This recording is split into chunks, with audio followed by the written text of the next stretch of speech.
Good morning. Good afternoon. Happy Sunday. Happy Sunday, everyone. I love you. Happy to be here. Happy to be alive, breathing.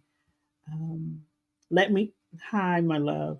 Let me know if you are able to hear me on Instagram. Hey, Instagram. Now, I fail sometimes to say this in the beginning that Instagram is only going to go for an hour.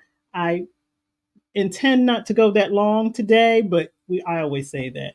Hello, my name is Coach Yolanda. I am an international certified spiritual life coach, certified birth doula, certified Reiki master, certified lover of life, certified lover of this wonderful man right here. Just again, happy to be here. Happy to continue this series that we are going to take the entire year to get through. Hey, oh my gosh. I got to go over to Instagram real quick to say hello. Ah! Um, hey, everyone. I'm grateful for this Power 24 series. I don't know how it is working for you, but it is certainly working for me. And that's why today is entitled Centered, because I recognize how focusing on my power is centering me in so many different areas in my life. We're already at the fourth, going into the fifth month of this year, and I can always already see a transformation for myself, and I hope the same is true for you. For the beginning of this year, we took a look at our physical power, our mental power, our emotional power. We are still looking at our spiritual power, which is something that everyone, I believe, everyone has to define for themselves. And as we take a look at all of those areas, if you really want to feel empowered, if you want to feel like the best version of yourself, you need to know where your power is going. It's not that you don't have it. It's not that it's something given to other people and that you don't receive it.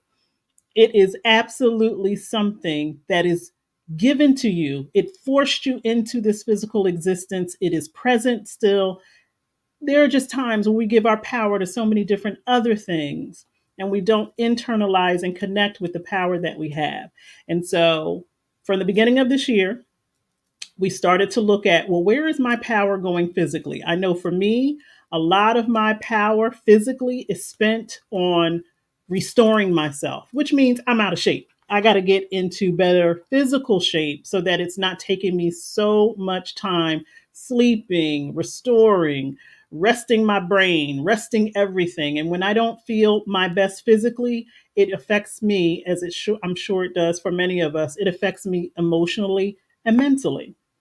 We took a look at, well, where is your mental power going? Where are most of your thoughts? Where is the energy of most of your thoughts going? For many of us, it could be going into our financial sector, our relationship sector, our jobs.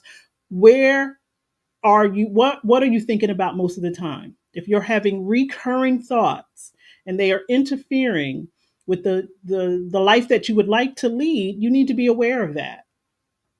Again, I know for myself that a lot of my mental energy is going into other people's pockets, meaning I am so concerned and worried about other people doing well financially that I sometimes forget to think about my own finances and my own well being. And many of us who find ourselves in positions of responsibility for other people, whether it is on in the workplace or your family, you may recognize that a lot of your mental energy is going in other people's lives. It's making sure everyone else is okay. It's making sure everyone else has their needs met. And oftentimes we deplete ourselves because we're not thinking about ourselves. We're last on our list. If you had to write a list of all of the things that you prioritize in your life on a day to day basis, I hope you're at the top of that list.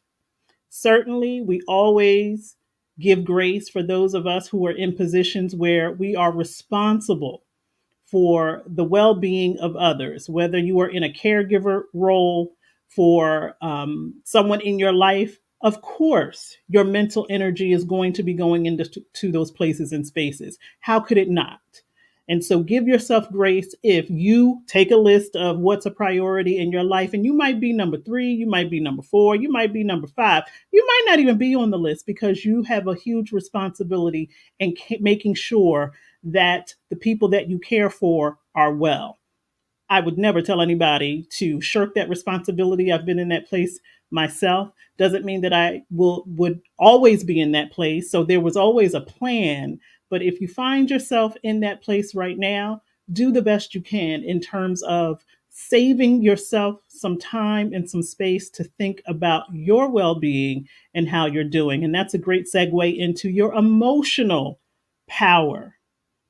If you find yourself worried or reacting to every little thing that goes on in life, then you need to take a good examination on why is my emotional energy going into all of these places and spaces, and it is exhausting. Being overly emotional about everything in your life or about particular things in your life can absolutely cause so many physical issues, so many mental issues, and so many spiritual issues.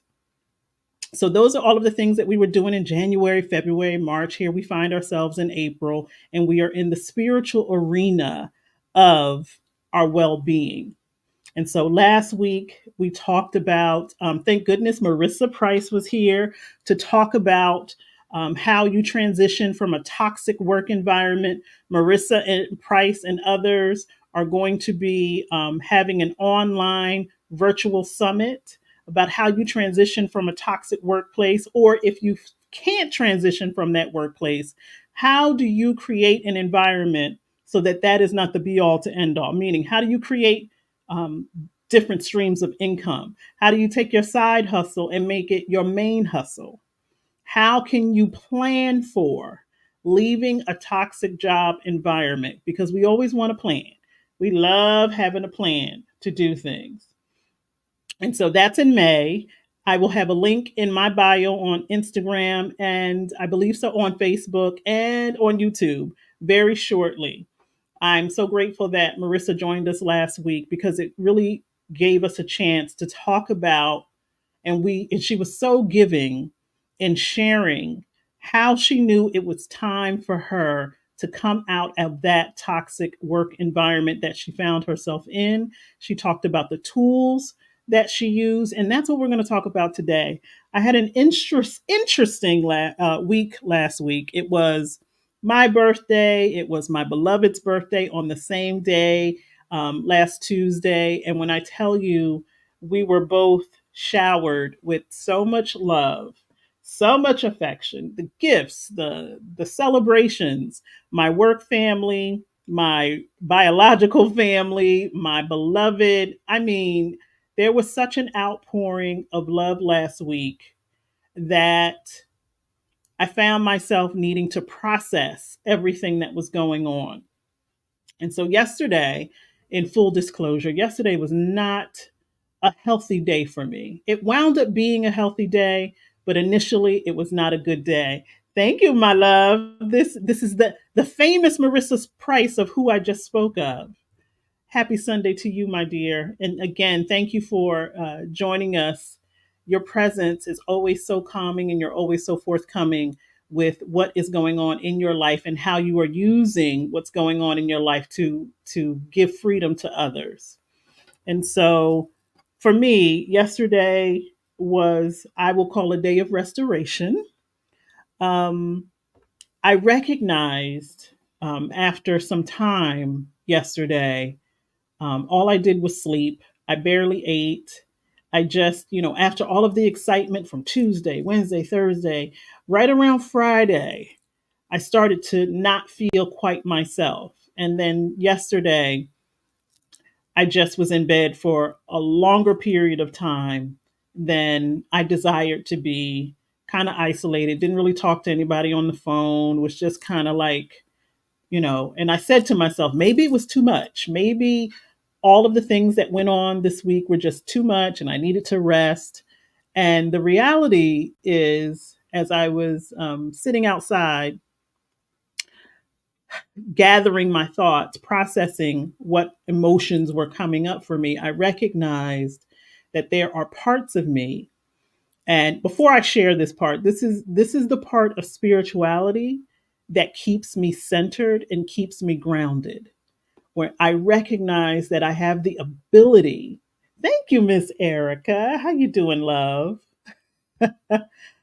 My spirituality has allowed me to examine and identify particular things going on in my life without being critical or judgmental, which was not me in the past. In the past, if I was feeling a particular way, I absolutely was ready to criticize myself, judge myself, say, you shouldn't be feeling that way, get it together, what's wrong with you? You know, all of the things that we as humans do when we are simply being human.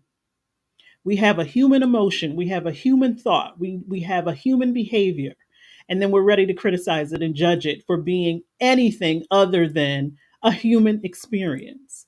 And so I'm grateful that I am so centered in my spirituality that I can kind of take a bird's eye view and also a microscopic view on what's going on with me, and not to justify anything or, that toxic spiritual bypass, but to say, what's going on with you? You are not feeling like yourself. Let's take a look at what that is or what the issue could be, and employing all of the tools at my disposal to do so. So I got me some music. I went outside. I took my shoes off, got my feet into the dirt, into the grass. I had a cigar. I had my journal. I surrounded myself with nature. I surrounded myself with all of the things that I feel connected to in order to figure out what's going on with Yolanda. And I recognize that all of the love and attention and the gifts and my beloved, I'm going to talk about that man in a minute, but some of the things that he did for our birthday, it was so overwhelming. And I even said that to him when we were having dinner. I said, I'm overwhelmed. But when I said it, I meant it in a good way.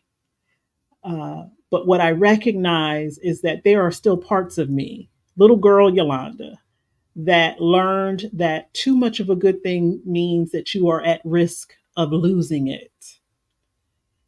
And I was very uncomfortable. And I had to admit to myself yesterday, you are still uncomfortable. As much as you talk about love, as much as you want to be centered in love, you are still uncomfortable with expressions of love that are directed at you. I grew up as a little girl that did not like attention. People would say that I was shy. It wasn't that I was shy. I really was just uncomfortable with attention. And I know, you know, with particular type of attention. It wasn't that I didn't like attention, because who as a child doesn't like attention? But particular types of attention, because I had been taught that not all love is real. Of course, I had, you know, inappropriate definition of love based upon the adults in my life and what I saw. If you tell me that two married people are in love and I see two married people who don't act like they are very loving, that would give you a, a, a inappropriate description of love. And so not knowing what love truly is, or what love truly is, growing up with the sense of love isn't real, love can be taken away. Love comes with an ulterior motive. All of those things that we learn having this human experience.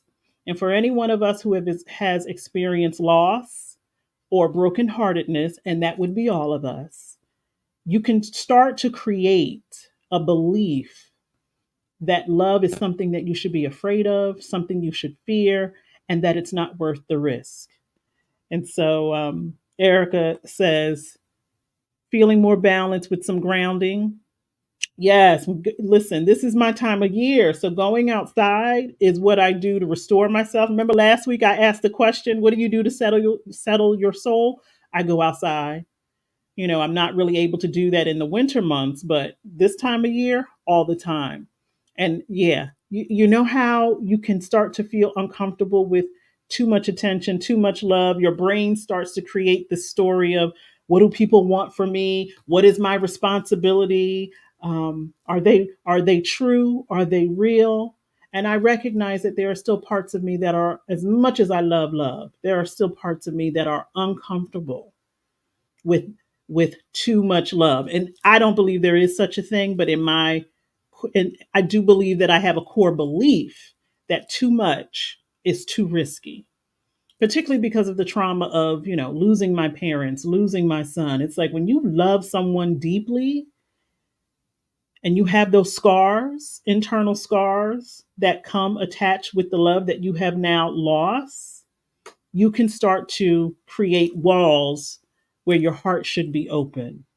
And I recognize that my emotions yesterday were me trying to process all of this attention, all of this love. I'm still amazed that I find myself, even though I know I deserve it, I still find myself amazed that I'm in a relationship that I believe to be one of the most loving that I have yet to experience.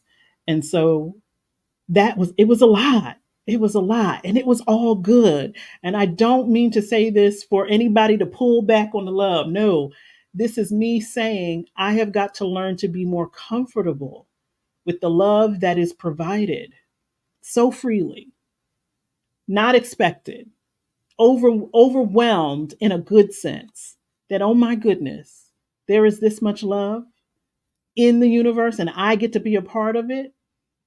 There's a part I believe in all of us that doesn't 100% fully believe that true unconditional pure love is possible. It was a question posed during my experience becoming a spiritual life coach. Do you believe in unconditional love? And the answers were varying depending upon who you were speaking to, depending upon where they were in their life's journey, depending upon, what is going on for you personally. Your answer to that question may be different from time to time. How do we even define unconditional love? Because as humans, we love to put a whole lot of conditions on things. I will love you if you do this thing, that thing, those things, not those things. As humans, we are prone to coming with a list of conditions in order for us to give of ourselves fully. And so as I'm processing that, I also had to acknowledge that not everyone was loving last week. Not everyone was loving. Some people are so uncomfortable with love that their own insecurities rise to the surface, and somehow it's your responsibility to deal with them. And so I did have to deal with some of that. Um, and sometimes that is enough to make you confirm that love isn't real. If love was real, then why would I have this negative Nancy in my face? If love was real, then why am I experiencing this hurt and this harm right now? You know, again, part of the human experience is taking all that you have, all that you see, all that you hear, and trying to process what's real, what's not, what's authentic, what's not. And sometimes our meter of processing is off based upon our life experiences. If you have a history of people breaking promises to you in your youth, you are more likely not to believe a promise from anyone. I just saw a clip of Brooke Shields talking to Oprah about her biography in the documentary that came out about her life. And she talked about how, she is a child of an alcoholic mother. And because she could not fix her mother, like one of the beliefs in her head is that my mother did not love me enough to stop drinking. And therefore, by Brooke's estimation, she has lived her life trying to fix everyone else because she was unable to fix her mother. And so, if you've had experiences in your life where there was a confusing definition of love, you may be spending the rest of your life trying to figure out what that means, what that looks like, and how to resolve it for your inner child, your past self. And that's a lot of what I wrote about yesterday when I was out with nature. It's that love is risky and can at times feel like people have ulterior motives and that it's not safe and that you don't want to enter into it blindly because what if you get brokenhearted again? What if you get disappointed again? What if, all of the what ifs that come with unknown territory, particularly if you've had an experience of being in cycles that seem like the same relationship, different players, whether it's with your family, whether it's with, coworkers, if it seems as though here I go again. I walked into this thing optimistic, hopeful, thinking it was going to be one of the best experiences, and I'm disappointed again. That type of experience over and over, if you're not centered, would have you disbelieve anything authentic coming your way. And so I acknowledge that yesterday when I couldn't get out of bed, when I didn't want to eat, when I didn't want to talk to anyone, not that it was anyone's fault, because this is not about they did this or someone did that or someone said this. This is about me experiencing a thought, an emotion, and a behavior, and being able to be centered enough to say, let me examine it so that I can do it differently the next time, or so that I can heal whatever it is that is coming up. And I am so grateful to be so centered and grounded in what I define as spirituality for myself. That I don't have to, as we said last week, I don't have to gaslight myself and say, oh, they were mean to you, or you didn't get everything that you were supposed to get, or those people were not real. I don't have to do that. I can take a full examination, which is what we've been doing for the past 3 months. I can take a full examination and say, okay, what am I seeing? What is this teaching me? Where is my opportunity to love myself through this experience so that I don't have to stay here for 2, 3, 4 days? And I called my beloved last night to say, I need to share something with you. And it's not for you to do anything, but I need to share it so that I don't stew in it, so I don't marinate in it. Because, like we said last week, if you do not have safe spaces where you can express yourself fully, the only person you're going to be talking to is yourself.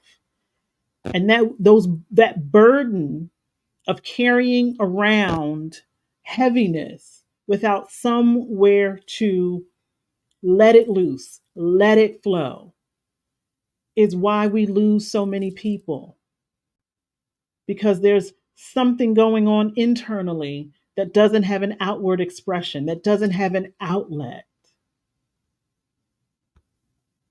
Marissa says this is such a powerful act to examine parts of yourself that need healing when you become triggered. Because when we become triggered, it is our responsibility to find out why. I can't ask anybody else why I'm triggered. I can let other people know, hey, could you mind being careful with that? Because that really upsets me. But the responsibility of examining my triggers, figuring out what it's tied to, is solely on me. And I think that's something that we see more and more in society. When people are triggered, they believe that it's everyone else's responsibility to figure out why or to tread lightly. We can always be respectful of one another. If someone says, hey, could you please not do that because it bothers me?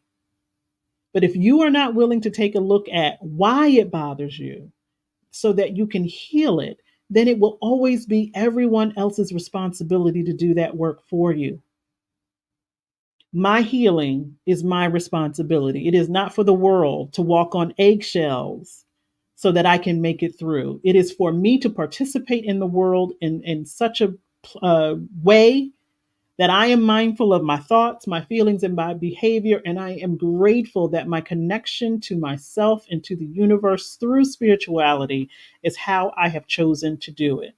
Because I also recognize that there are many times in my life where religion has not been able to support me because of some ideology that does not align with who I am. I can remember the first time my mother saw a woman in the pulpit. She liked to burst into flames.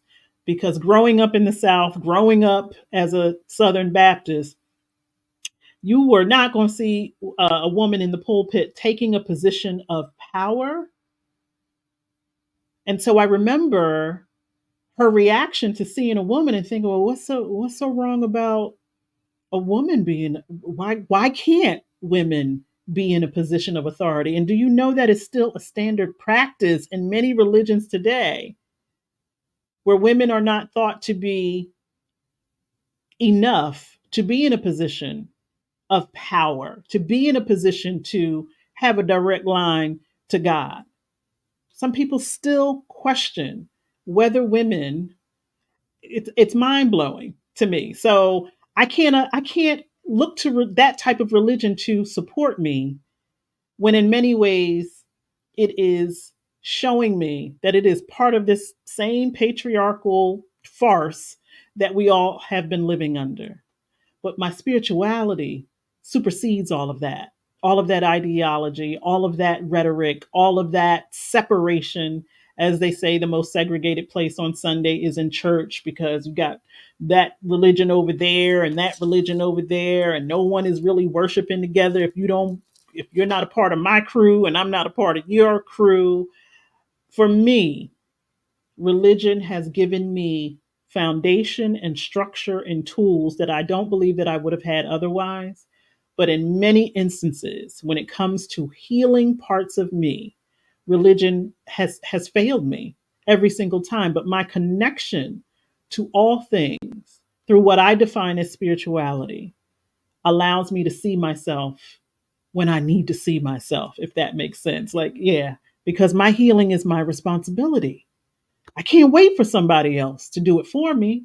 They don't know what goes on in here. There's a whole lot of stuff going on in here that I could never explain to other people to the point that they would understand it. But I feel it. I'm thinking it. I'm experiencing it on a day to day basis. So if I can't sit down with myself and say, Yolanda, you need to figure out what is going on so that you can heal it, not to judge it, not to criticize it, not to dismiss it away, not to justify none of those things, but to say, hey, something is calling to be healed. Are you ready to answer it? And absolutely, yesterday I was, because I was like, wait a minute. There's a whole lot of living and a whole lot of things that you decided that you want to do today that are not getting done because something is going on with you internally. And let's figure out what that is. And even if I didn't figure it out yesterday, I still left the door open for exploration. And so I'm hopeful that as we are talking about our power, that is one thing that you take away from this. Leave the door open for exploration of what is going on with you mentally, emotionally, spiritually, and physically. Don't close that door and just think, oh, it'll fix itself or it will resolve itself or I can't do this. You absolutely can take a look at the parts of your life. Now, if there are parts that are very, very difficult for you to examine, then that is when you seek support through professional help. That is when you say, hey, there are doors that that I'm unable to unlock by myself. I need support in this area. If things don't seem to be getting better for you, or you're not really able to feel centered, to feel grounded, then absolutely, like we said last week, that is why it's important to identify who your safe people are, what your safe spaces are. Erica, listen, religion will can have that effect on people, make you feel that you're wrong instead of I want to heal. And we don't have time for guilt, shame, regret. We don't have time for those emotions. Those emotions will disrupt your journey to joy every single time. The minute you start with the coulda, shoulda, wouldas, I would be better off. I shouldn't have done this. This is a horrible. The minute you start with that, you disrupt or you prolong the pathway to joy and a higher consciousness, a higher perspective of seeing things. And so, one of the things I also recognized is, like I said, not everybody was loving last week. And it affected me more than I realized. which is another reason why, me being who I am and not forgetting that I'm a spiritual being, having a human experience and tapping into that first before I allow my humanness to be like a runaway train without brakes, to see it for what it is. Number one, as it says in the four agreements, don't take anything personal. What was said and what was done towards me really didn't have anything to do with me. That's somebody else's stuff. But if I allowed it to, it could have been my stuff. And I could have get caught up in the, well, let me tell you this and let me tell you that. At this point, I'm able to laugh at it, not because it's funny, but because I'm laughing at how much more emotionally mature I am. Because old Yolanda would have been like, "We off to the races. You want to play? Let's play." I'm so grateful to be in a position where I can again step back, look at stuff, and be like, that's interesting. That has nothing to do with me. Someone else's perspective, someone else's truth has absolutely nothing to do with me. And I don't have to get caught up in that chaos, but I can see it for what it is, an opportunity for me to heal. Because if I didn't recognize that it was bothering me so much, it could have become somebody else's problem. Somebody else says something to me, and now I'm upset and angry. And now my interactions with people who had nothing to do with the initial interaction are now getting the spicy Yolanda when it wasn't their fault. They didn't have anything to do with it. But I will say that because I was in such a mood yesterday, it did interrupt and disrupt things that I wanted to do, conversations that I wanted to have. And so I did have to offer up a prayer to say, God, if me being in this emotional state has disrupted any interaction with someone else who was looking forward to seeing me yesterday, then please forgive me so that it doesn't happen again. I do recognize that. Like we are all, you know, worthy of rest, worthy of a timeout, worthy of our alone time. We need that. Sometimes when you are engaging in your alone time, your rest, there are people who would love to have access to you at that time and you may not even be aware of it. And so, like I said, I had plans yesterday to do some things and they got disrupted because I needed to do some examination. And so, I'm grateful that I was able to not get caught up in the chaos, but I'm also mindful that it did bother me. It still hurt my feelings. I'm not ice cold in my veins. It absolutely hurt my feelings, but I did not let it take hold and create a bunch of chaos that was unnecessary. And so as we are talking about our spirituality and being grounded and being centered and allowing ourselves to take a step back or take a step forward, however you look at it, to say, I want to see the parts of me that have yet to be healed in the way that I desire, because they may be preventing me from living from a place of power. If there are insecurities that we you still hold on to, and certainly for me right now there is an issue with me physically. I had lost a bunch of weight, now I done gained that weight back, and so I'm in this feeling of what's going on with you physically. You're not in the place that you want to be, that you desire to be. You're not feeling like yourself, like your normal, natural, flirty, self. You really are kind of shrinking a bit. What's going on with that? What is that about? And as I may have mentioned last week, I've been having a lot of accidents, broke my toe, burnt myself, bruised my hip. Like just a lot of stuff is going on where I'm becoming more and more aware of my physicality. And so that is also something that's in the forefront of my mind. But I'm so grateful. I am so grateful that I can take a step back and say, okay, that's a natural human emotion. Let's take a look at where that's coming from. Let's take a look at what that's about So you don't have to criticize it, judge it, make yourself feel worse, or make other people feel worse. But it sure did disrupt something that my beloved had planned for today. And I had to apologize. I mean, I was honest and saying that, I'm not my best self right now. So can we do that at some other time? And I am committed to being my best self so that I honor that commitment. If we are not willing to, hey, beautiful. If we are not willing to take a full examination of ourselves, then we also leave the door open for all of the chatter and the commentary that comes from other people. If you cannot be centered and grounded in who you are, I'm telling you, your ears are going to be tuned to what other people think about you, how other people see you.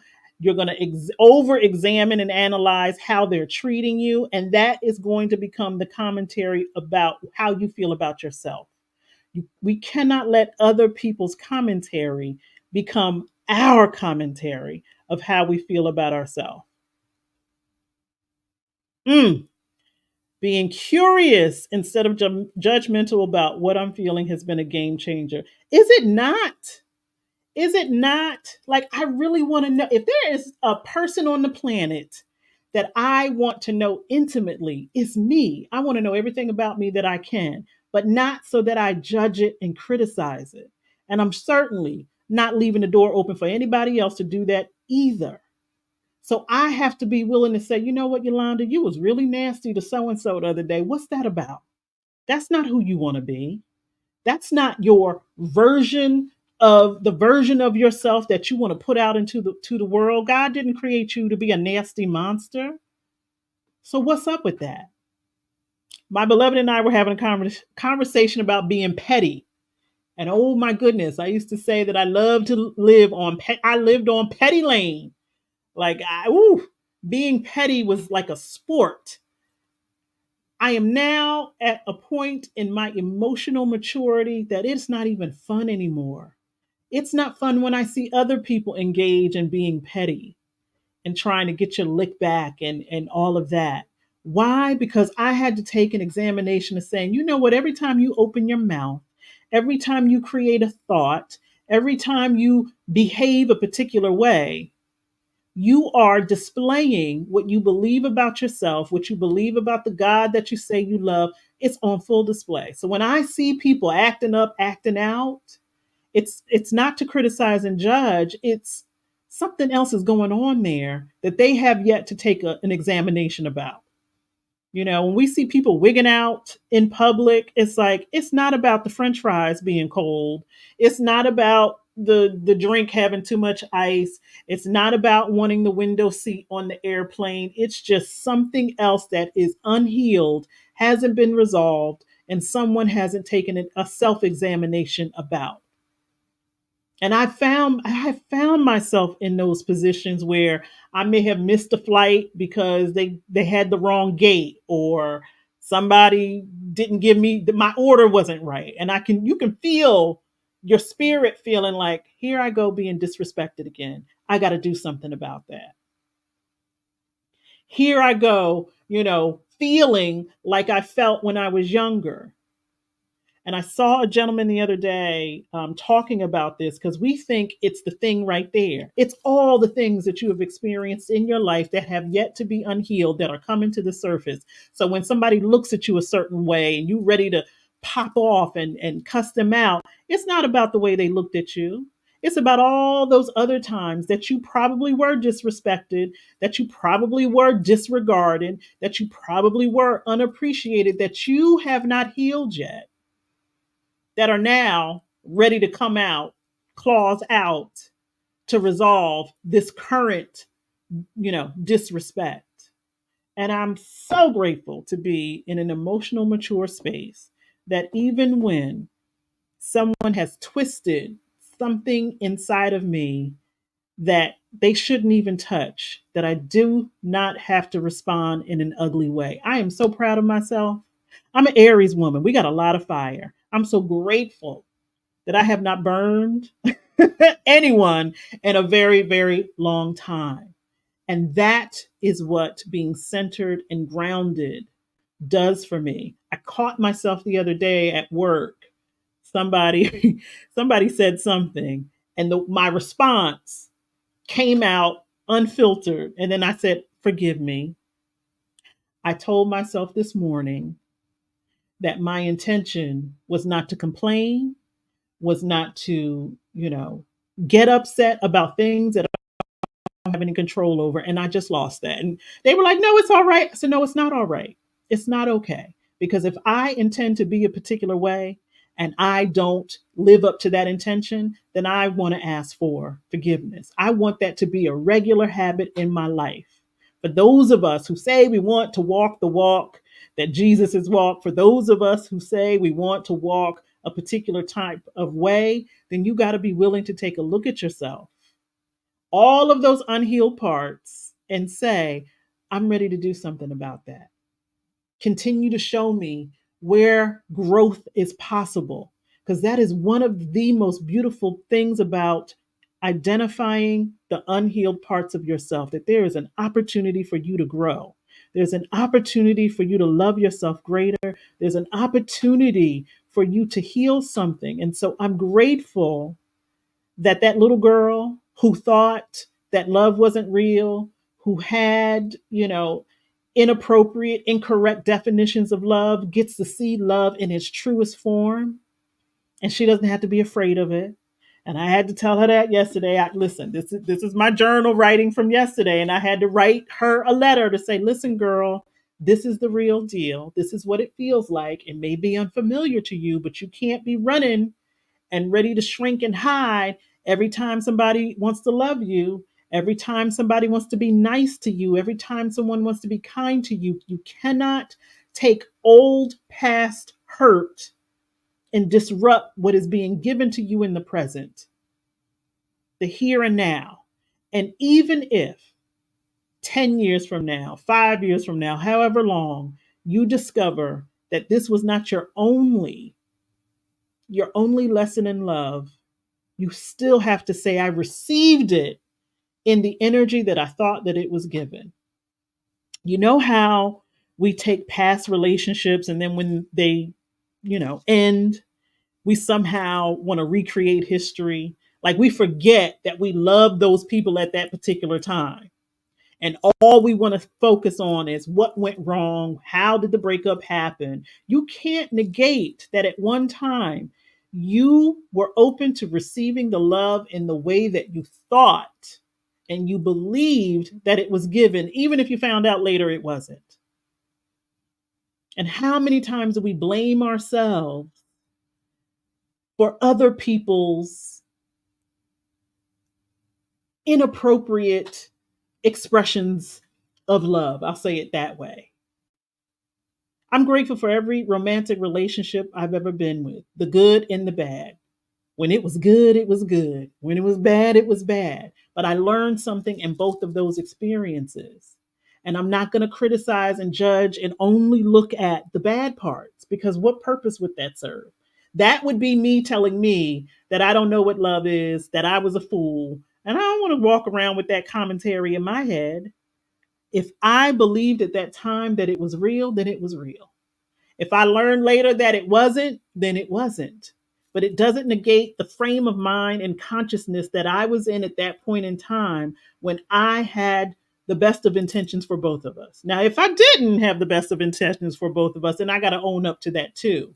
But if we are engaged in relationships, and it doesn't just have to be romantic relationships, if we are engaged in a friendship, family relationships, and you know that your part of the relationship was based upon wholeness and love, and you find out later that some other stuff was going on under the surface, you cannot feel bad about receiving what you believe to be love at that time.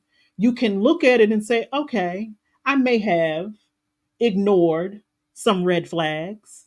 I may have, you know, been looking at things through rose colored glasses," which, by the way, there's nothing wrong with that. I may have felt that, later on you may feel that, oh, wow, I really should have been paying attention to particular things. But if you get in the habit of doing that, again, you will start to criticize and judge every choice and decision that you make. Many of us say yes to things, and later on we're like, I should have said no. But when you were saying yes, did you believe in it? Did you think it was real? Did it make your heart sing? Why would you want to feel bad about that? That's part of one of the reasons why yesterday I believe was so difficult for me, because all I kept thinking was, you're putting yourself out there too much to get hurt.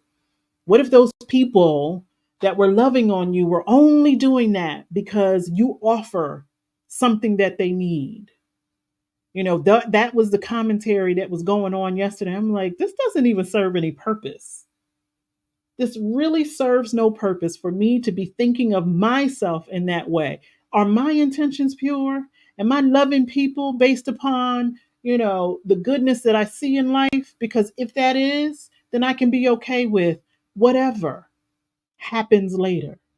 I can say my love was true, pure, and my intentions were simply to share space with some good people in good ways. If somebody else was on something else, there's nothing I can do about that. And I'm not going to feel bad about it. I'm not going to shrink myself, close my heart down. I'm not going to, as I see a lot of people say, I'm cutting everybody off.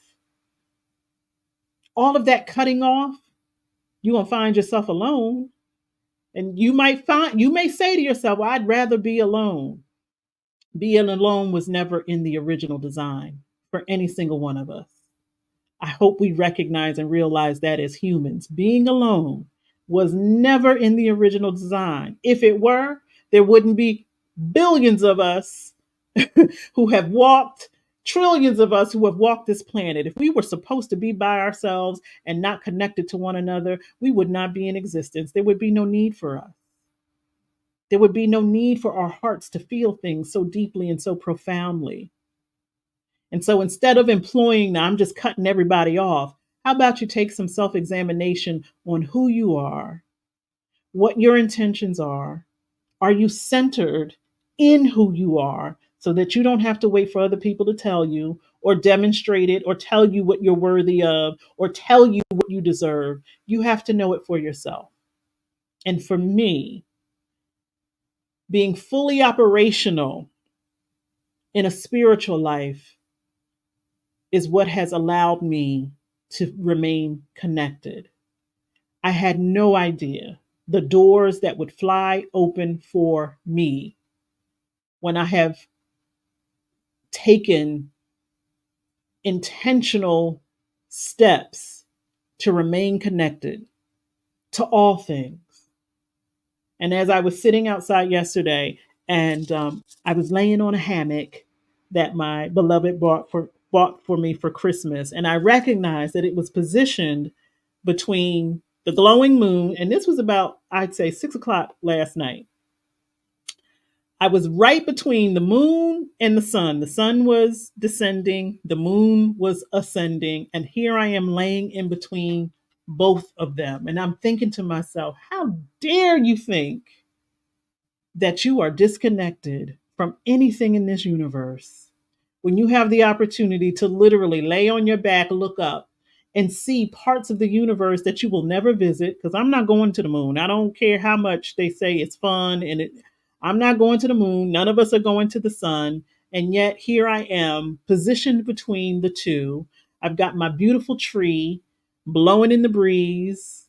I'm centered and grounded in the fact that the things that are in the moon, in the trees, in the sun, in the grass, in the dirt, all of those things are found within me as well. And here I am flowing with nature, not fighting against it, not fighting against the things that are springing up with me, not saying you shouldn't be feeling that way, you shouldn't think that way, but allowing it to come and say, show me what I need to see. Because we all connected. Moon, tell me what I need to know. Sun, show me what I need to see. Trees, if this is not what I need to hear, then blow that way and let me know that I'm, just having conversation and writing and asking and saying, show me what I need to see. That's nothing that I would ever do, 20 years ago. I'd be somewhere mad, probably on the phone with somebody, telling the story over and over and over. Guess what so and so did? Guess what such and such did? I can't, you know what? I think the only reason she gave me that thing is because she wants something. I may have been engaged in that kind of behavior 20 years ago, maybe, maybe. Instead, I'm out of sorts. I'm like, let me go outside, have a conversation with some trees, some leaves, some grass, some dirt, and see what's going on so that I don't have to sit in this for a long period of time so that I can release it. And it's my belief that sitting there between the moon, between the sun, it was like, we got you. We're going to take care of you because we're all connected. And you centered now. You're not, ready to fight, ready to withdraw. You have asked. You have literally walked out into the world and said, show me what I need to see. For those of us who instantly engage in prayer, is that not what prayer is for you? Show me what I need to see.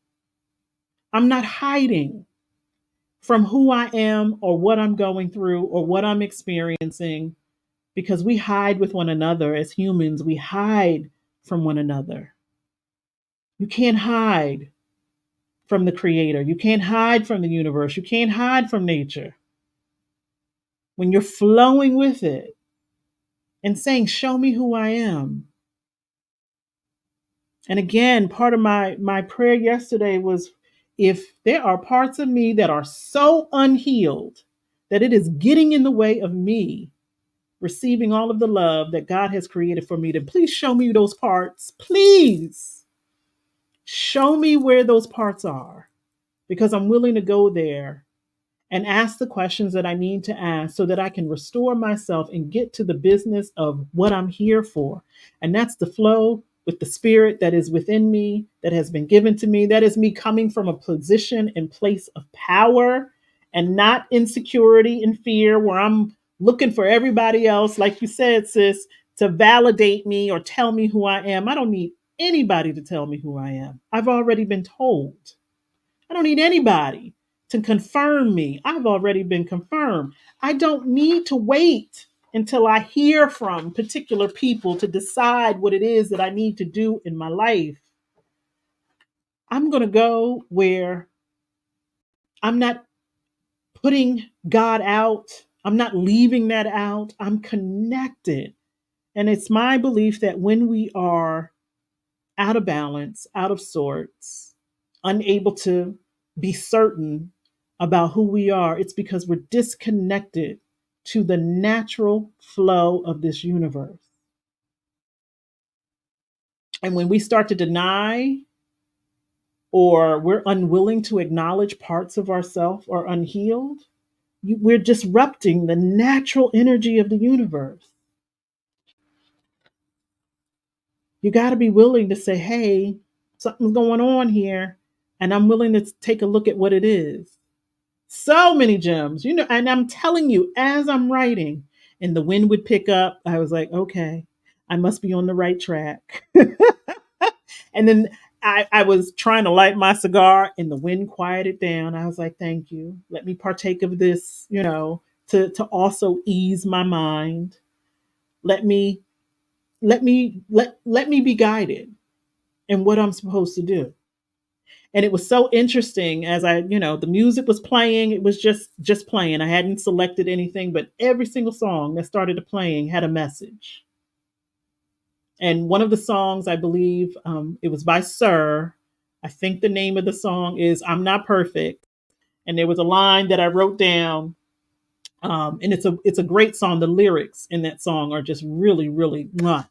But one of the lines in the song is, "It may take me a while to leave the old me behind." And I'm telling you, I started crying because it's what I needed to hear at that moment, when that "you should be over this" started to happen.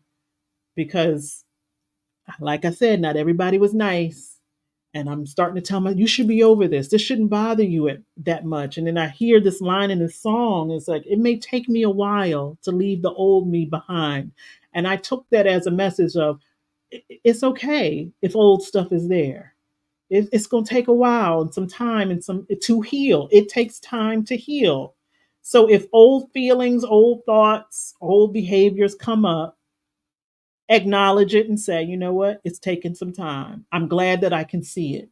Instead of walking through the world not knowing how I'm showing up, I'm glad that I can see that I still get upset about things like that, because that might be an access point for me to heal.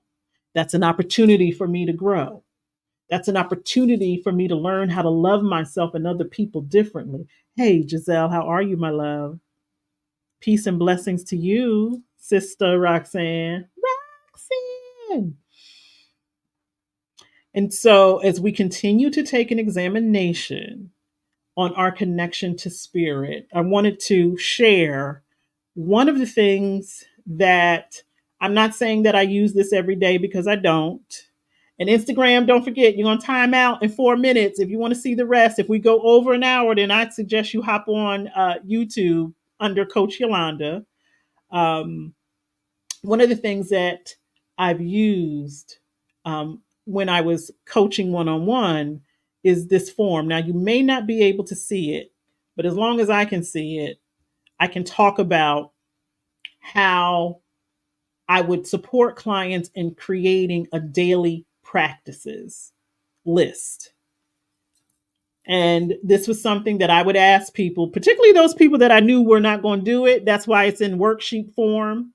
Because when I was coaching people one on one, I had a portal where I would assign work for it to be done, so that I could see that people were actively participating in these practices. And so this daily practices checklist was to support people in reconnecting to their spirituality in a tangible way. And so every single day, it's like, take 2 minutes and track what you did in terms of your daily practices. Did you have a daily affirmation or an intention? Because it is important to know what you intend to do on a day to day basis. So, what's your intention for today? As I said the other day, I was at work and I said something and I said, you know what? My intention this morning was to not complain. And here I am finding myself doing it. So, setting an affirmation or an intention is a way for you to be accountable to the behavior that you are engaged in. Write it down if you need to. My spiritual reading for today: what resonated with your spirit? If you are not actively digesting material that feeds your spirit, then how is your spirit being fed? And a spiritual reading could be the Bible, the Quran. It could be anything that you feel connected to that is supporting you in your journey to learning more about yourself. But there needs to be something that you are actively engaged with on a daily basis. How else you gonna fight them demons out there? How many minutes did you exercise today? Now I will fully um, say that I don't exercise every day, but your physical body interacts with your mental body, your emotional body, your spiritual body. So moving your body in some type of way, whether it's stretching, whether it's walking. How many minutes did you exercise today? I just said to my beloved this morning, next year has to be different. I have to be in a better place physically this time next year. How did you feel afterwards? Ask yourself, because it took one of my spiritual coaches, one of my spiritual mamas, to say to me, the exercises that you engage in don't seem that they are making you feel better. Because I was like, I got to be on the treadmill for 30 minutes and I can't stand it. And she's like, well, why do you have to do that? Why does it have to be that way? Why can't you go outside and walk for 30 minutes? Because in my mind, exercise got to be hard and you got to be sweating and you got to be miserable while you're doing it. And that is not true. So if your exercise is making you feel worse, if you're like, I don't want to go to the gym this morning, then change your mindset about what exercise looks like for you and how it makes you feel. The next question is, did you call or email someone important today? Why is that important? So that you remain connected to those safe spaces that we talked about last week. I know that I'm not really great about that. My beloved would be the first to say no, because she don't never call. She don't like calling people. Calling, email, some form of connection with someone important. Emphasis on the word important. And that is something that we each have to define what that means to us. Because important could be a bill collector. Because if you have a thought in your mind that you're worried about a bill, how about you email them or contact them so you can stop worrying about it? The next one, did you meditate today? And how did it feel? We are going to meditate in a moment here because that's why it's called Mama Meditations. But meditation takes on so many different forms and can be done in so many different ways. And I see a lot of people and come in contact with a lot of people who feel bad about meditation because they say, I don't know how to meditate, or I can stop thinking for 5 minutes. Or if you can focus on something, then you can meditate. If you can put on a TV show and watch the entire season in one setting, you can meditate. Did you journal today? As I said, if I was not able to sit and put pen to paper yesterday, I don't know that I would have been able to process. A lot of times we will sit and we have all of these thoughts going on in our head, and then we forget what those thoughts are. If you don't document the way in which your brain works, you might be missing out on a very important piece in your healing process. Because you might go back and read some of the things you wrote, and you're like, I had no idea that my brain worked this way. I had no idea that I had all of these thoughts and feelings inside of me because we will forget. I have some very great ideas in the shower. By the time I get out, I have forgotten all of them. I have yet to figure out how do I get a paper and and a pen in the shower because I'm a genius in the shower. Like so many ideas coming forth and coming up. Journaling on a daily basis, even if you just write 2 lines on a piece of paper, it will get you into the habit of writing down your thoughts so that you can revisit them later. And then that was it. That is the form that I would use to working with my clients so that I knew that they were engaged in some form of daily practice that was going to help reconnect them to themselves, your mind, your body, and your spirits, your thoughts, your feelings, and your behavior. There is a connection through all of those things. But if you are not documenting it, if you are not actively involved in a daily practice that supports your growth, you thinking it's just going to happen by osmosis.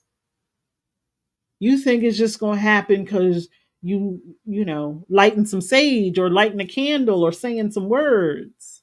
You have to be an active participant in this healing process. You have to be an active participant in healing yourself physically, spiritually, mentally, and emotionally. It is not for someone else to do unless you feel unable to do it alone and you need support. And there are individuals who are waiting to support you, waiting to help you, waiting to be a part of your healing process. You know what?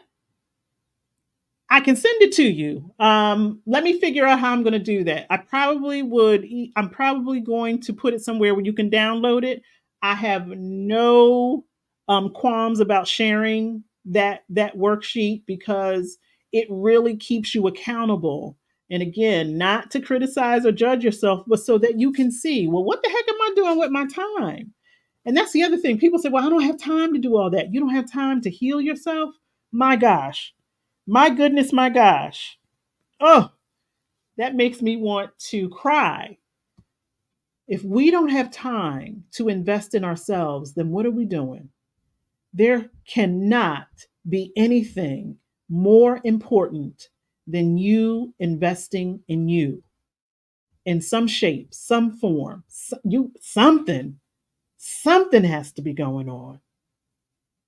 Some kind of active participation in your life has to happen. It can't just look the same every it could, if that's what you want. You know, like the movie Groundhog Day, if you want every day to look like the day before and there's no progress, you don't get to be happy, you don't get to have moments of joy, you don't get to be free, you just get to be a bundle of nerves and anxiety waiting for something to happen. Do you know how many people have waited for things to happen only for them not to happen, and them leaving this earth still with that energy of waiting, and then you get to transfer that on to the next generation? Well, they weren't able to do it, so I guess we have to do it.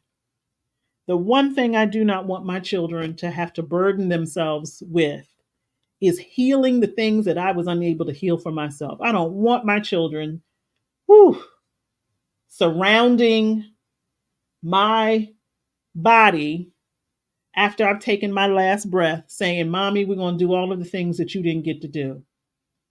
We're going to find the happiness that you never found. We're going to create the things that you never got to create. I want their lives to be for them, not to be for me because I did not get to do them.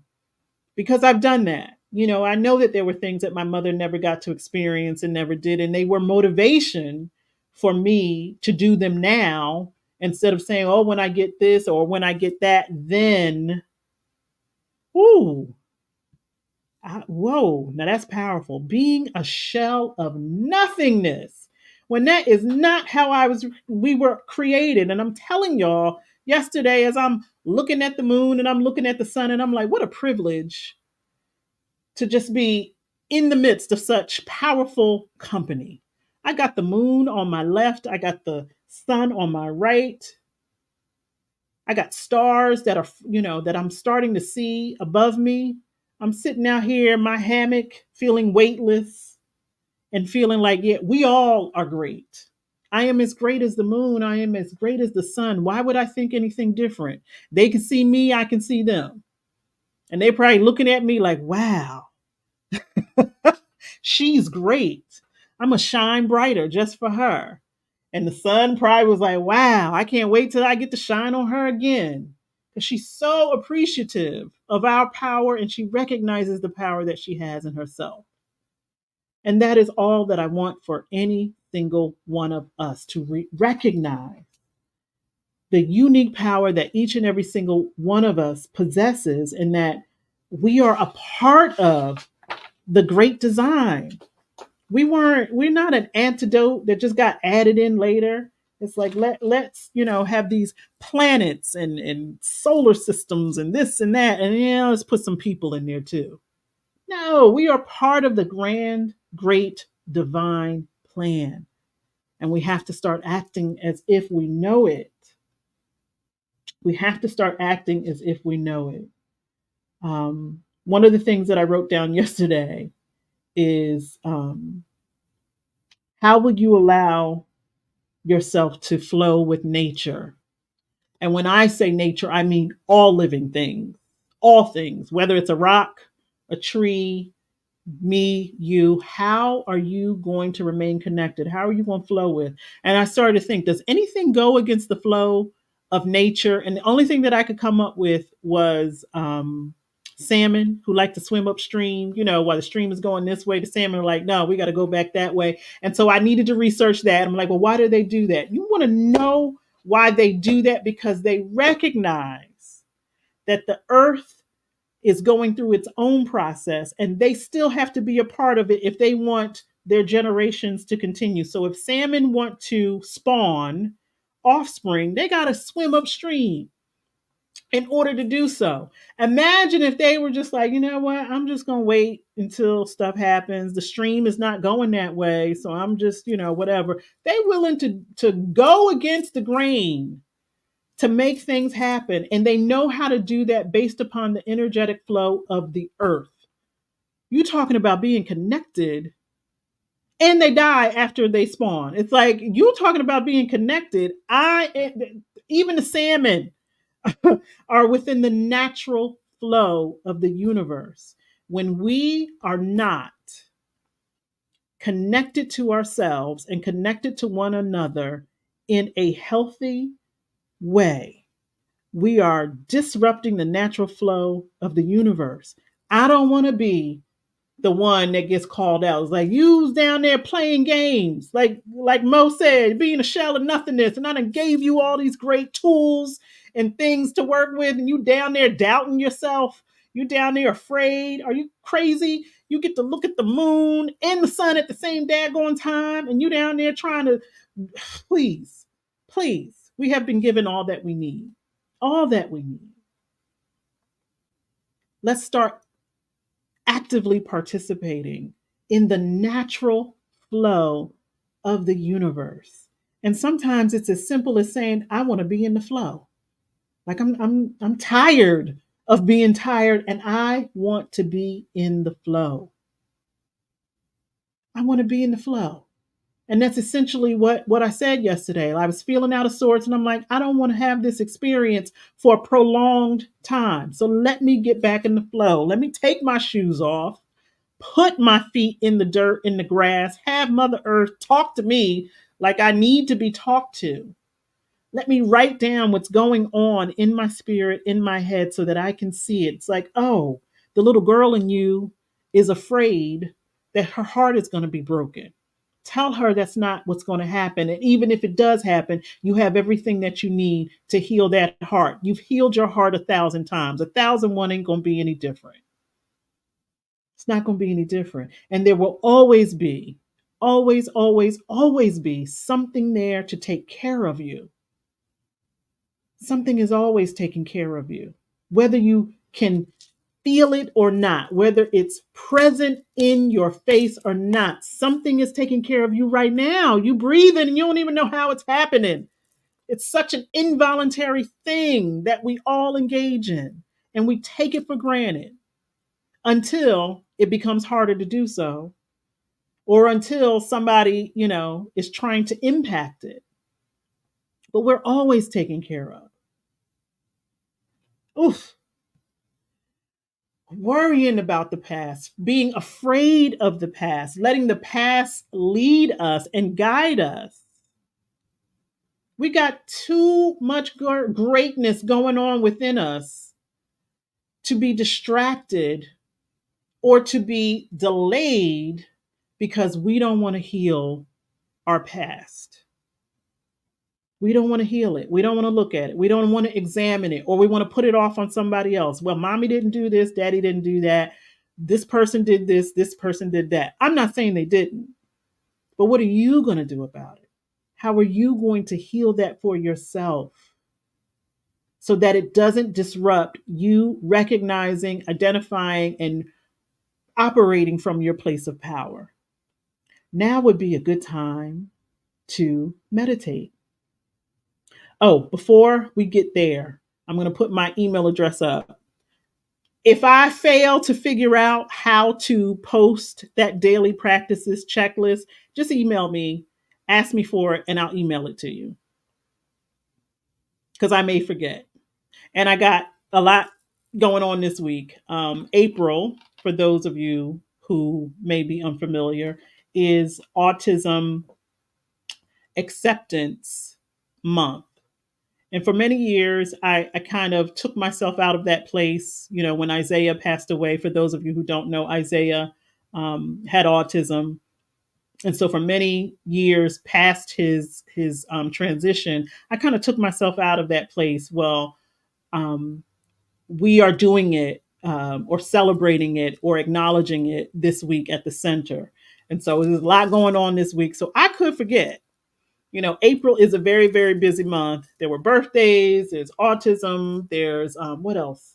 There's something else going on. Oh, we had Easter. Like there's a lot going on. So, we had the Holy Week, a lot going on. So I may forget. So this is my email address. Just email me and say, hey, Yolanda, that thing you said you was going to do and you didn't do? Daily practices checklist. please send it to me so that I can be more mindful and accountable for making sure that I am doing things every single day to reconnect to my mind, my body, and my spirit so that I'm not a bundle of nerves, anxiety, and worry. And as Mo said, so I'm not feeling like a shell of nothingness. And that's a real deal identification that I think any one of us can feel or have felt in the past. Like I ain't doing nothing. I'm not feeling anything.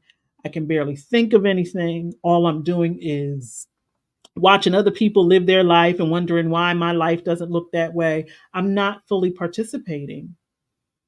And we want to be full participants in this great thing called life because we don't know how long we got. Lord have mercy, help us all to be greater participants. I said I was only going to go an hour. We're over an hour a little bit. I don't know what's going on Instagram. I see myself moving over there, so I guess we still connected. I don't know. Maybe they changed it. If so, happy day. Okay, let's meditate. Let's meditate at this moment in time. If there is anything in particular that you would like to meditate on, put it in the comments and we'll add it in. Doesn't have to be a one woman show around here in terms of the meditation. I'm grateful for the commentary going on in the chat that I can see. Hey, Instagram. Yes, it's okay to not be okay. We just don't want to stay. If that's not the experience that you wish to have, like I asked y'all last week, how do you support yourself? How do you resettle yourself? How do you get back to that place where you're like, I'm good? And I had to be perfectly honest. Like I called Beloved. I was like, remember when I said I was okay? I'm not okay. And let me tell you why I'm not okay. And I'm so grateful to have that safe space. I did preface it. I said, before I tell you what's going on, can you promise not to try to fix it, not to try to do, and he didn't. He was like, thank you for sharing it. And that's all I needed was for someone to hear what I'm saying, not tell me I was crazy or you shouldn't be thinking this way or have you ever considered that? There was none of that. All there was thank you for sharing that with me. I appreciate that. I love that man. Okay. So saying no. Ooh, Marissa, you're talking about healthy boundaries. Saying no. Okay. That can be part of our meditation. Clarity. That's a good one. That's a good one, love. Clarity. Okay. Let's take deep breaths coming into this right now moment.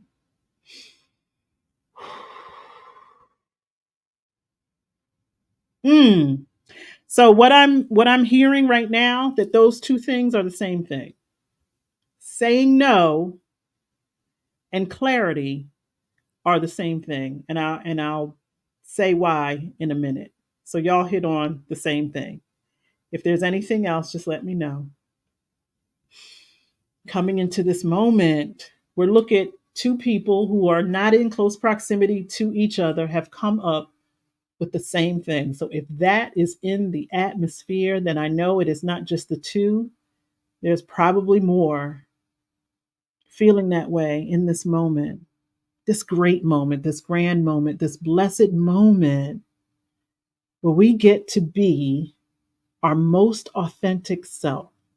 One of the reasons I love meditation because I get to be my most authentic self. I get to speak, I get to sit, I get to become aware of my surroundings. And I hope the same is true for you, that you recognize that in this moment of meditation,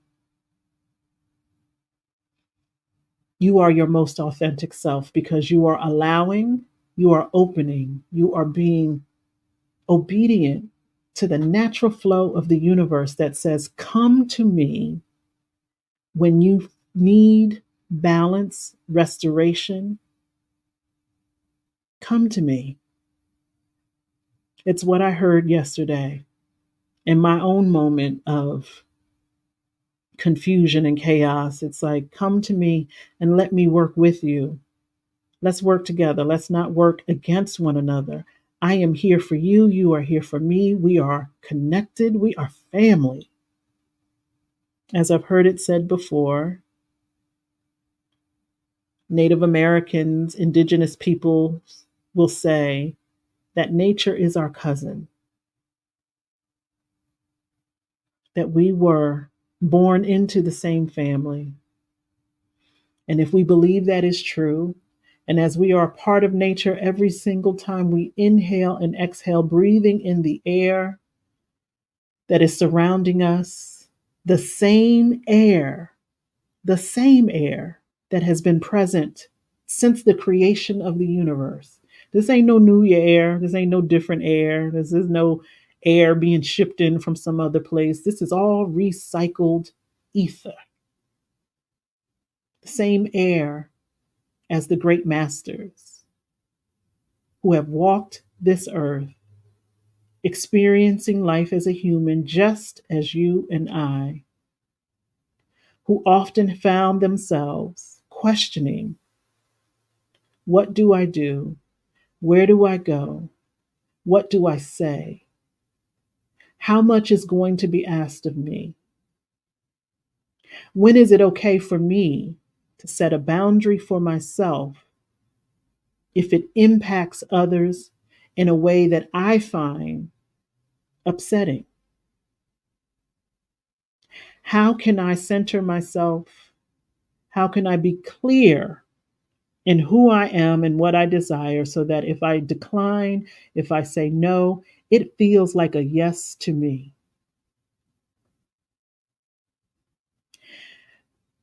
How can I center myself so that I am honest, that I'm saying no for the right reasons?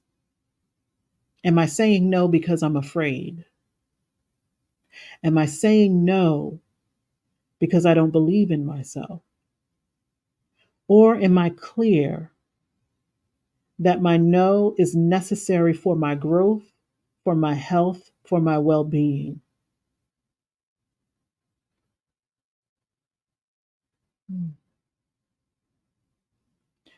How can I be so clear in my body, in my mind, and in my spirit that worry, fear, and anxiety do not take hold,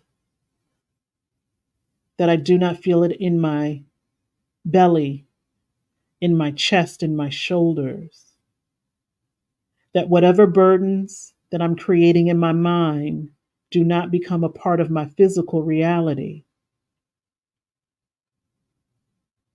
How can I get so comfortable with believing in myself that when I have to decline, say no, disrupt a pattern, it feels like the most authentic thing that I have ever done?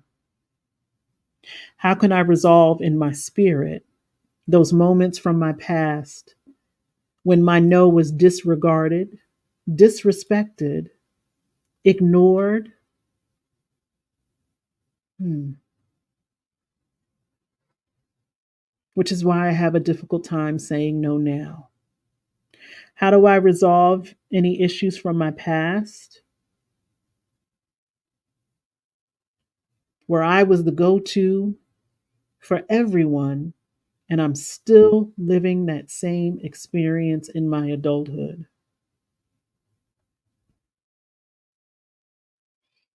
How can I be so sure of myself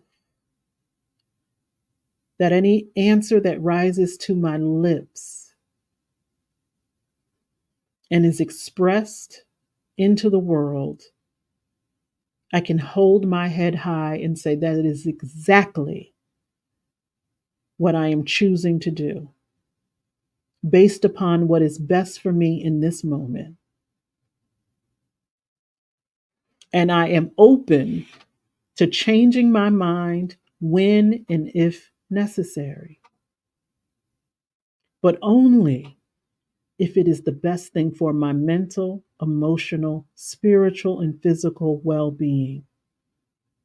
Because I have to be responsible for that.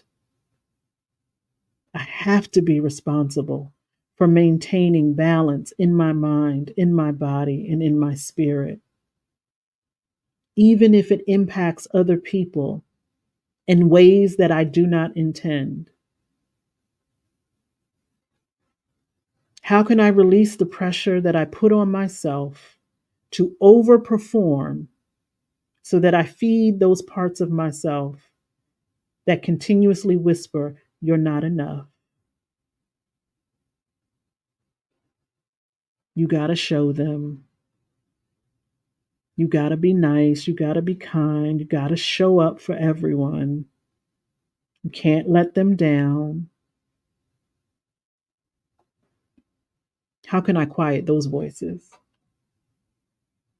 that seem to be louder than the absolute no that is living in my throat, living in my mind, and living in my consciousness?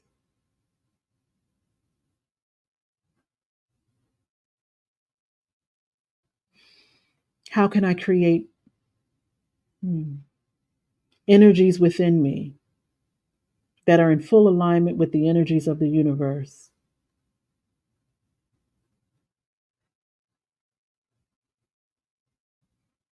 How can I be part of the flow so that I am not disrupting what is inevitable to unfold in the collective consciousness for us all? For us all to be authentic, for us all to be more loving to ourselves and one another. Let me be willing to be wrong if I'm so centered in having everything go the way that I want it to go so that I get to be comfortable instead of corrected. Jesus, help us all. Whew. Let me be comfortable with being corrected when necessary.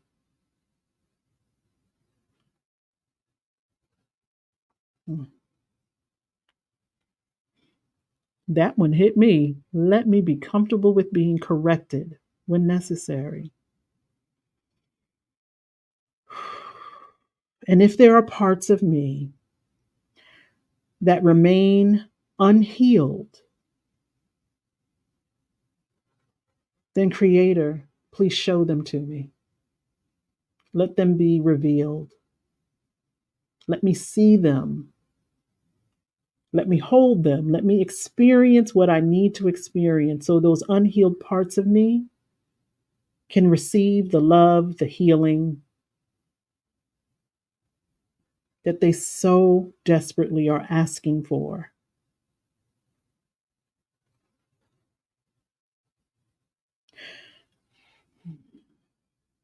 Let me see all parts of me so that I can be very clear in all of my ways, all of my words, and all of my emotions so that I am not fooling myself or fooling anyone else. Hmm.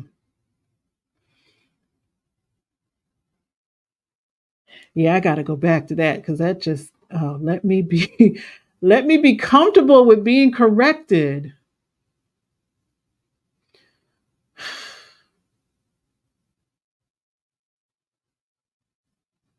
Let me continue to be willing for the preparation for the things that I've asked for that I know I am not ready to handle yet, but I keep on asking. So let me be trained, let me be disciplined and focused in the way that is necessary for me to uphold those things that I desire. Mm.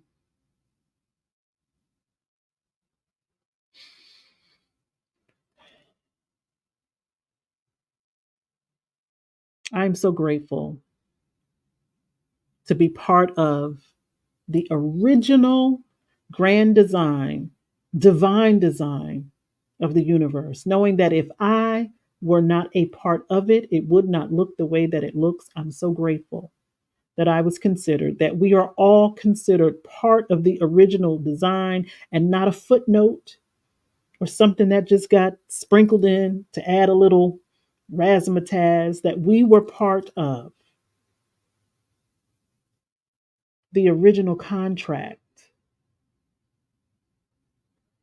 with complete purpose and identity. And that part of my responsibility as a spiritual being having a human experience is to explore what that is. And that comes from me being able to see all of who I am, whether I like it or not.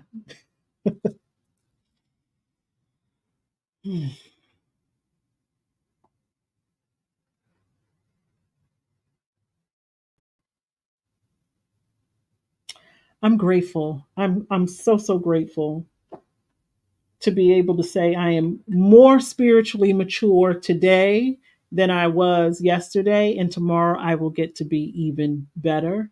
And that is true for each and every single one of us. There is always, always, always an opportunity for growth in every experience. You will always have an opportunity to do something in a different way that may bring about a different result, to choose things.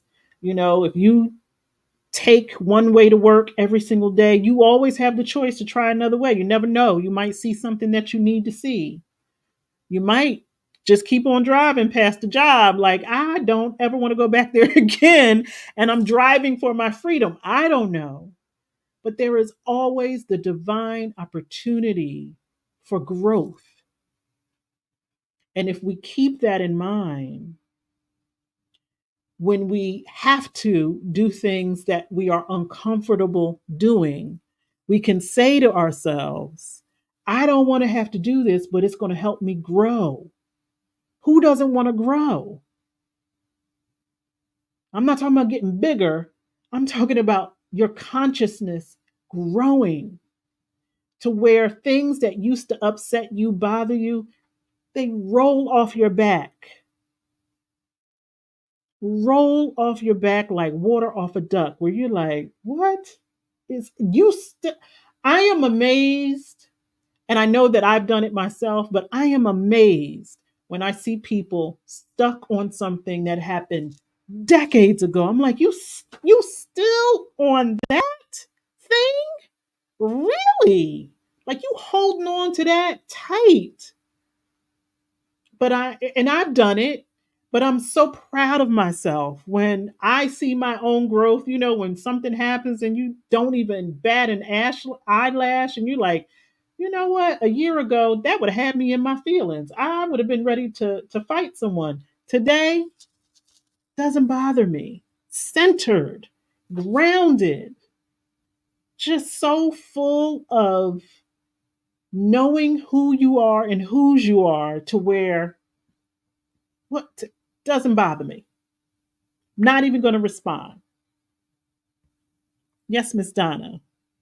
For the commandment is a lamp, and the law a light. Reproofs of instructions are the way of life. That's some good nurturing in Proverbs and Psalms. Some very, very good nurturing. And I trust that for each and every single one of us, ask. If it's something, on that daily practices list, there might be some things where you're like, well, I haven't even considered that. Setting an affirmation in the morning, setting an intention. um, the direction on that sheet started with I am. What do you intend to be on any particular day, in any particular moment? If it's you going into a situation where you've seen yourself operate a particular way over and over and over, you can say, you know what, I intend to go in here today and I am committed to being grateful. Somebody say something crazy to me, I'm gonna say thank you for sharing. Like I'm really going to intend to see things in a different way, to be a different way, to respond in a different way. We get to determine every single moment how we're going to show up. And like I said, that moment I showed up, I was like, wait a minute, that's not what you this morning you said you were going to be grateful, and here you are, rah, rah, rah, rah, rah. And when other people start with the rah, rah, rah, rah, we don't have to participate. One of my favorite phrases is when other people are talking crazy about other people or saying that they hate this, they hate that. I can always say, that has not been my experience. That's not my experience. Like I can take myself out of it. I don't feel like I have to join in with everyone else and be like, oh yeah, it was horrible. That wasn't my experience. And now I don't even have to be part of the conversation of whatever it is y'all talking about. Like talking about people, I don't want to be part of it. I just don't. I used to love, juiciness. What's going on? Now I'm still nosy. And if something's going on, I want to know, but I don't want to actively participate in tearing people apart. In, it doesn't, we really need a good, and maybe that's something we'll do one Sunday. We need a really good lesson about karma. So many people think karma is revenge, and it's not. It is energetic flow. And if you are participating in an energy, then you better expect for that energy to return in some shape or form because you've participated in it. As of late, I don't know when we became comfortable with making fun of other people's downfall and other people's,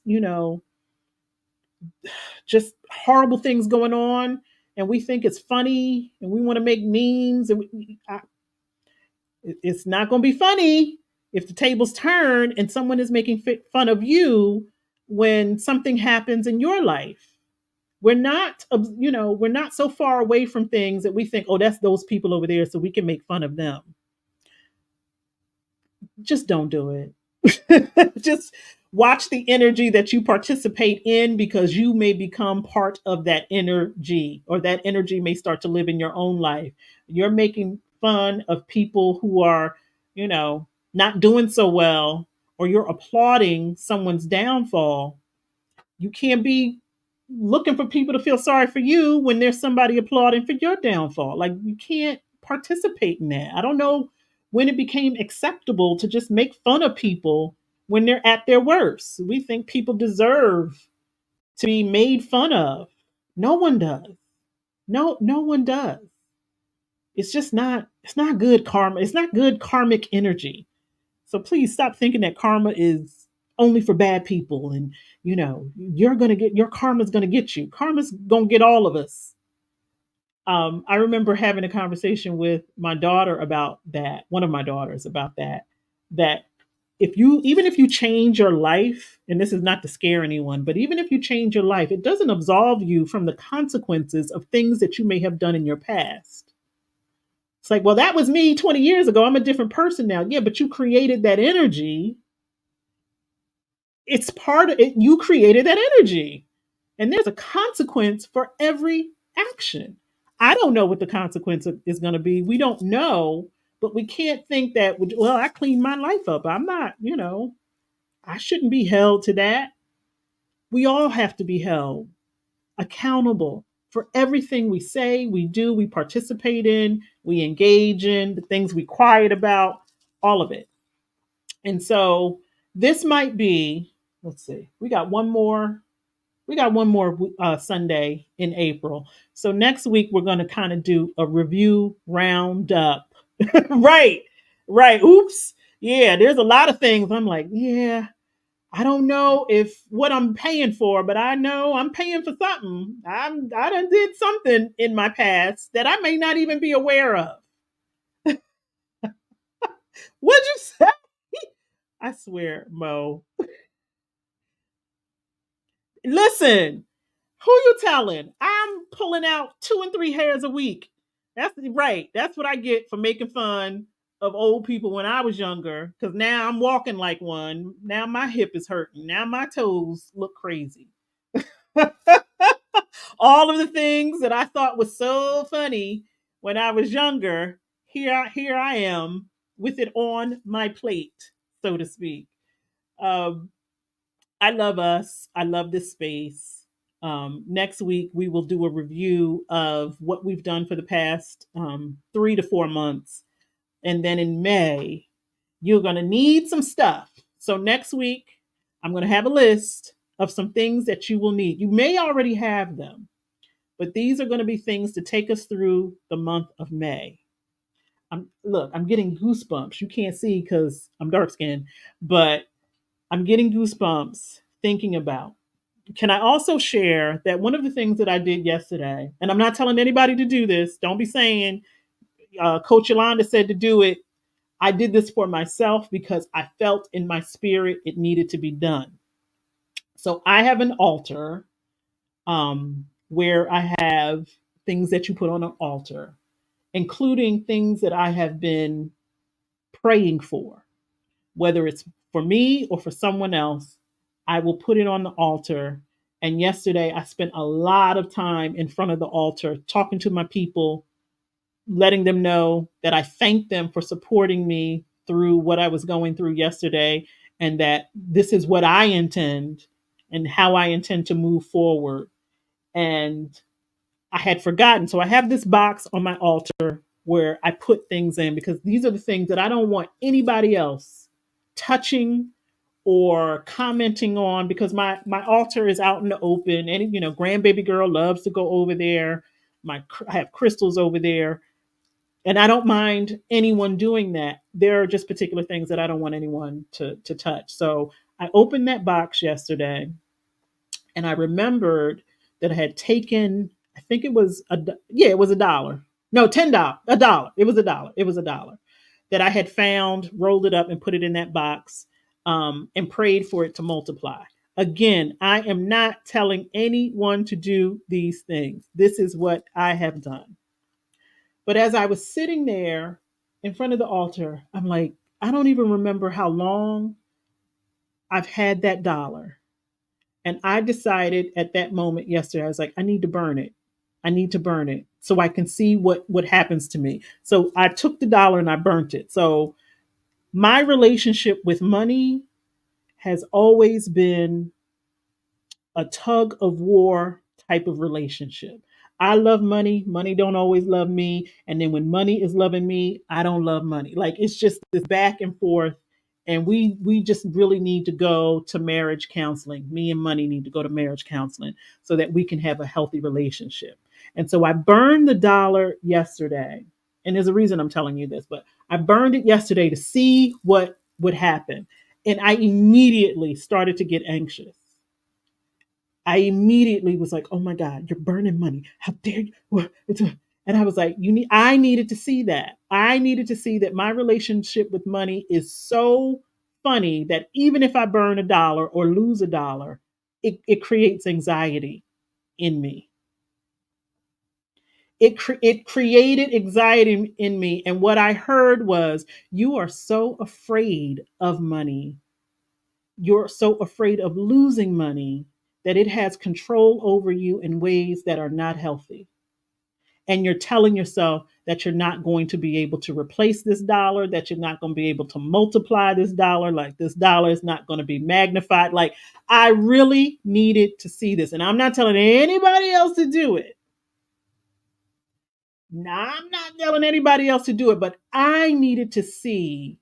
Like, I needed to test. I needed to test what my real relationship with. I was the one that burned it, but I was also the one that immediately felt like, "Oh my gosh, all is lost." What did I do? It was $1. And that's not to, right about now, $1 is a lot of money.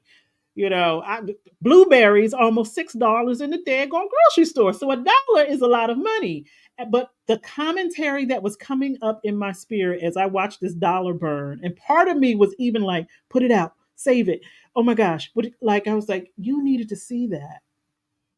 And so I'm saying all of this to say that for each and every single one of us, we are going to have to go beyond the commentary in our head and challenge ourselves to see what's really real. I don't think that I would ever come to that realization of what was living in here if I hadn't done that yesterday. And it just came out of nowhere. It was like burn a dollar, see what happens. And even as I was hearing it, I'm saying to myself, you can't burn a dollar. Oh my gosh. If you do that, the universe is gonna think you don't respect money and you're not gonna like all this stuff was going on.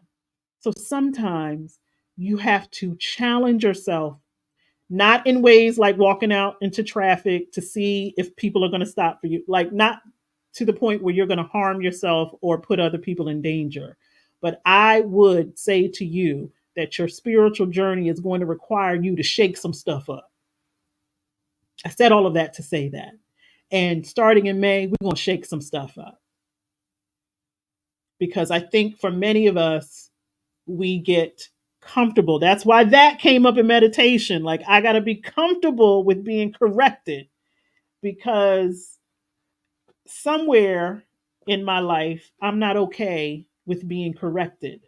I'm not okay with not knowing. I'm not okay with it. And I want to know why. That during meditation was absolutely something that just sprung up out of where it needed to spring because, woo.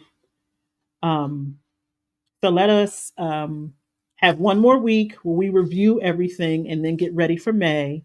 As I said, next week I will have a list of some things that we might want to get to support us through May, through June, through July.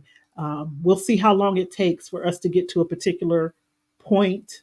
We're not rushing, which is why we're taking the whole year, because I would never tell anybody, give me 90 days and you're going to see this miracle thing happen in your life. I don't know. It could happen for you tomorrow. But if we give ourselves space and time, intention, focus, discipline, like I said, that line in that song yesterday, that it's going to take some time for me to release the old me. Where did I write it? It may take me a while to leave the old me behind. Mm, mm. Donna, you just brought up something else that I'm going to bring up next week about humility, because that came up for me yesterday as I was writing about why little Yolanda or past Yolanda has an issue with expressions of love. And a lot of it is tied to humility. A lot of it is tied to the lesson I learned about humility. But we will have to save that for another time because my man and I are on our way to Maryland. Part of our birthday celebration continues. But I'm so glad you brought that up. I'm going to highlight that in my journal so we can talk about that next week.